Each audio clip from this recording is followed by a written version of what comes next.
Oke, kembali lagi pada channel saya.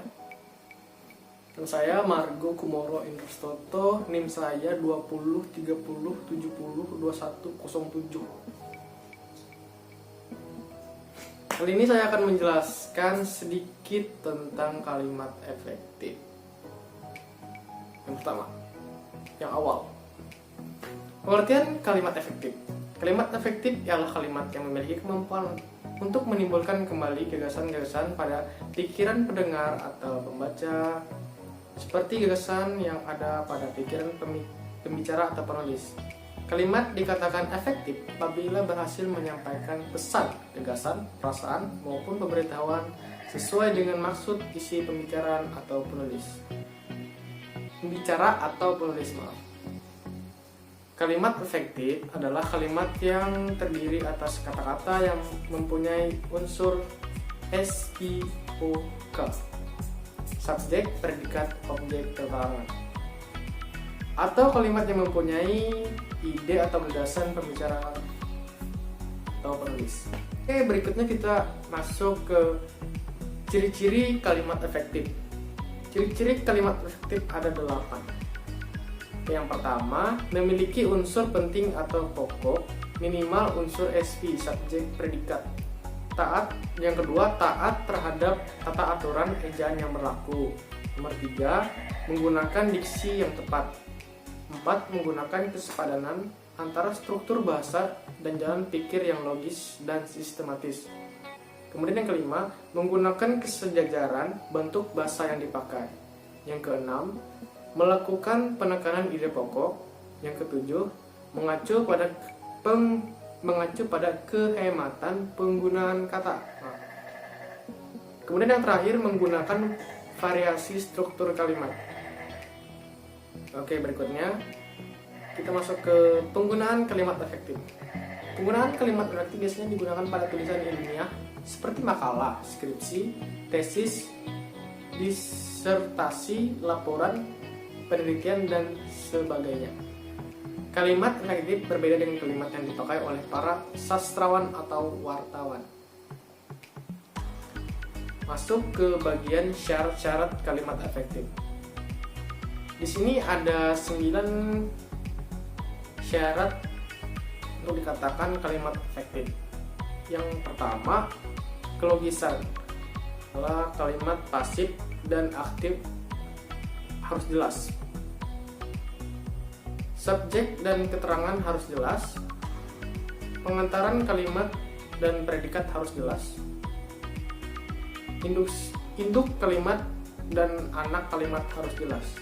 Kemudian yang kedua, predikat kalimat majemuk, setara, rapatan harus paralel. Artinya, jika kata tersebut adalah kata kerja, maka harus kata kerja semuanya. Jika kata benda, harus kata benda semuanya. Pokoknya sama. Kemudian 3, ketegasan. Unsur yang ditonjolkan diletakkan di awal kalimat. Contohnya seperti orang tua menegaskan agar anaknya hidup disiplin. Oke. Membuat urutan yang logis, misalnya 1, 2, dan 3. Kecil, sedang, dan besar. Anak-anak, remaja, orang tua, dan sebagainya. 4, kehematan. Kehematan adalah penggunaan kata-kata secara hemat, tetapi tidak mengurangi makna atau pengubah informasi. Contohnya seperti menghilangkan sinonim pada kalimat. Yang kelima, ketepatan. Ketepatan ini pemakaian diksi atau pilihan kata harus tepat. Pemakaian kata harus tepat dan kata berpasang harus sesuai. Kemudian yang keenam, kecermatan. Cermat ialah kalimat yang dihasilkan tidak menimbulkan tafsir ganda dan harus tepat diksinya. Prinsip kecermatan berarti cermat dan tepat menggunakan diksi, hindari penanggalan awalan, hindari pemakaian kata ambigu. Kemudian yang ketujuh, kepaduan. Kepaduan ialah informasi yang disampaikan itu tidak terpecah-pecah, kalimat tidak bertele-tele dan harus sistematis. Kemudian yang kedelapan, Kesejajaran. Kesejajaran adalah penggunaan bentuk-bentuk yang sama pada kata-kata yang paralel agar kalimat terlihat rapi dan bermakna sama. Kesejajaran dalam kalimat diperlakukan. Kemudian yang ke-9, keharmonisan. Keharmonisan kalimat artinya setiap kalimat yang kita buat harus harmonis antara pola berpikir dan struktur bahasa. Kemudian cara penerapan kalimat efektif. Kalimat efektif dan penerapan EYD. EYD merupakan kaidah yang berisi aturan tata tulis bahasa Indonesia yang diikuti dalam penulisan kecuali ada pertimbangan khusus seperti masalah hukum, nama diri atau pribadi, keilmuan.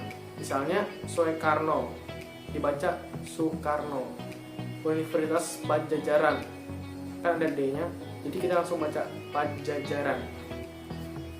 Kemudian kalimat efektif dan pemilihan kata atau diksi. Diksi adalah pemilihan dan penempatan kata ketika seorang sedang berbahasa. Kata-kata yang digunakan dalam tulisan dipilih untuk menyampaikan informasi.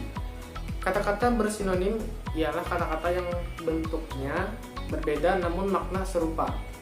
Dalam pembangunan kalimat efektif harus digunakan kata yang tepat. Oke, berikutnya kalimat efektif dan kesepadanan serta kesatuan. Kalimat yang lengkap dapat terdiri atas unsur-unsur kalimat yang meliputi subjek, predikat, objek, keterangan, dan pelengkap. Kesepadanan ialah hubungan timbal balik antara subjek dan predikat, antara predikat dan objek, serta dengan keterangan atau pelengkap.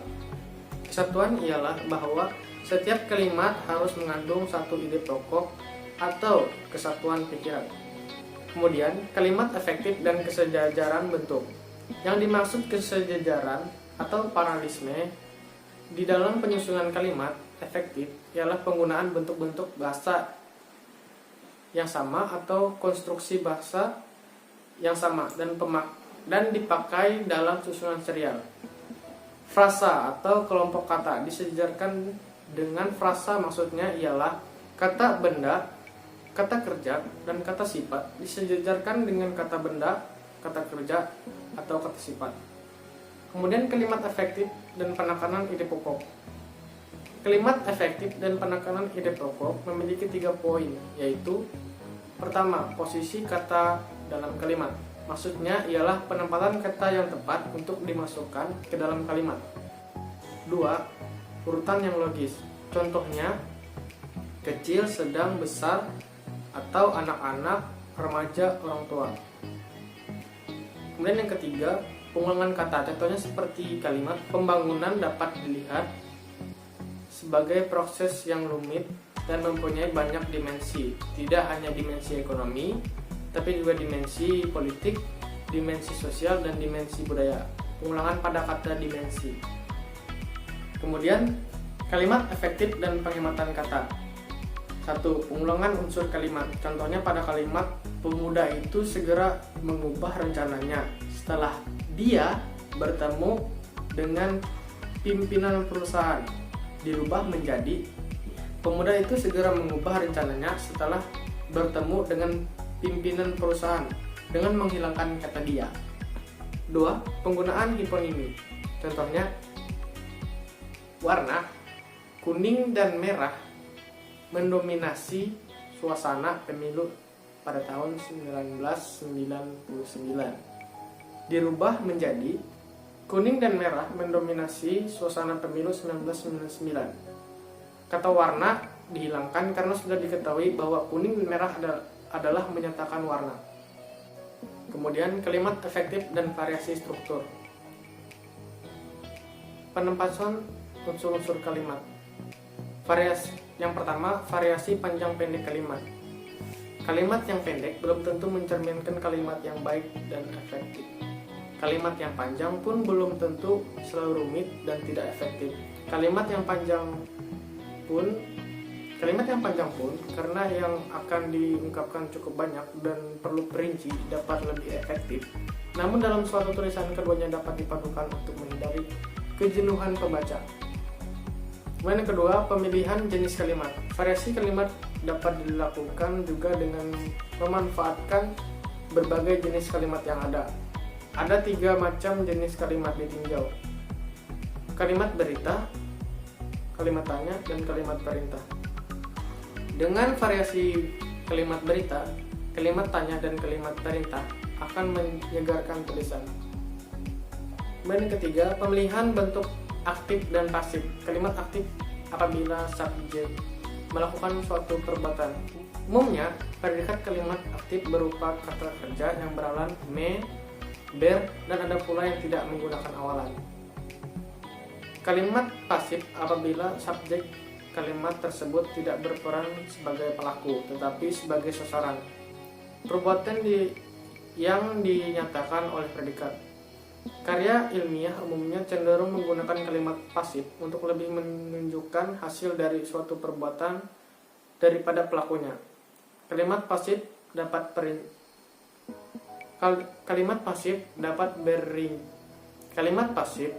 berciri predikatnya menggunakan imbuhan di dan imbuhan ter.